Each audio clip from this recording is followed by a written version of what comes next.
Colton Dow, obviously, he'd be on reserve pup to start, still coming off his ACL. And then MPF will be on the active pup, which would be, a couple of days as we start. So just to clarify for him, just so everybody's on the same page, his injury is not, his pup is not related to his shoulder. His shoulder has been cleared, it's healed. It's related to a cleanup. He had a cleanup surgery in the offseason after the first couple weeks of our program, and had a little issue to clean up, and really that's what that is. And so he's just coming off of that.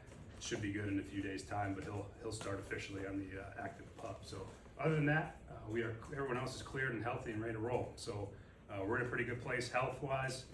We'll have some guys that would manage over the course of training camp in terms of load and guys that are a little bit older and all that stuff. But other than that, we're healthy going into camp, which is where you want to be, and I'm excited to get rolling. So let it rip. Was that cleanup surgery shoulder surgery? No. I did not clarify. Sorry, it was a knee cleanup. Okay. So. I know coming back, conditioning and all that, how did he fare with it? He looks good. He looks ready to roll. Don't expect any issues as we get started. He should be dressed and practicing and ready to play football.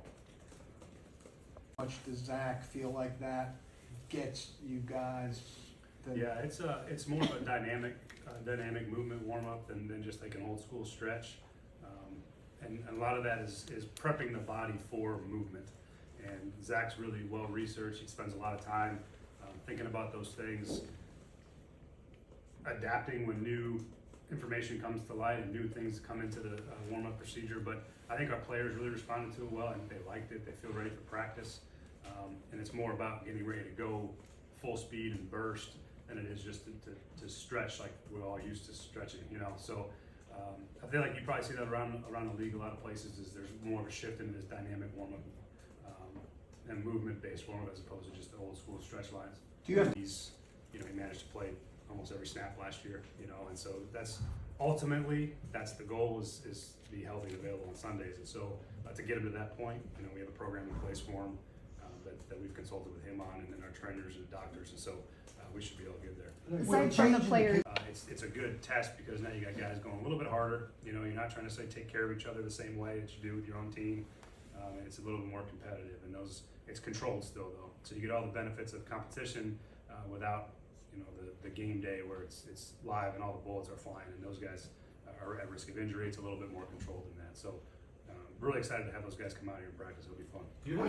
who will be the starter with Tyjae and Tony? Yeah, those two I don't really look at them as one starting over the other. Okay. Truthfully, I think they both have really unique skills that we're going to find a way to use in a lot of different ways. And that's the fun part for me right now is how are we going to deploy those guys, and maybe they both play at the same time. Maybe one gets hot and let them run. Maybe one gets maybe we just rotate back and forth. I don't know what that's going to look like yet, but they're both going to play quite a bit of football for us, and I don't view either one of them as a starter or a backup. They're both starting players to me, and then the rest of the running back room is going to be fun to see how that shakes out. I mean, we still need guys to contribute on special teams in the running back room. We need a third back to step up, and there's some competition there, kind of underneath the surface for that third back.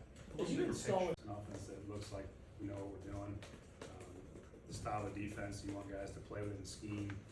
You want to see the competitive nature, the attitude that we're looking for, the soundness of the scheme. I think that we're going to be a really competitive football team, and to put a number on wins or losses or expectations, I think a lot of it still remains to be seen. We have a lot of work to do to get to that point, and I'm excited about the work and the process to get there. And I want to see us get better every day, ultimately. And it's a cliche and it's a coach speak answer. I understand that, but that's the truth, really. I mean, I haven't gone much past my meetings this afternoon I have to get ready for. So I'll let you guys determine what success looks like. Do you feel for now or during the season? We did not for the off-season part. It just wasn't. We were more concerned about just trying to get everything off the ground and new strength staff and new coaching staff and all that. There will be things in the season, players of the game and players of the week and all that we'll award. There's some parking spots out there that might be open. They're really close to the door. That might be part of it. But we will do those things when the season rolls around. We did not do any of that in the off season. More focused on getting our systems off the ground in kind of every phase of the building.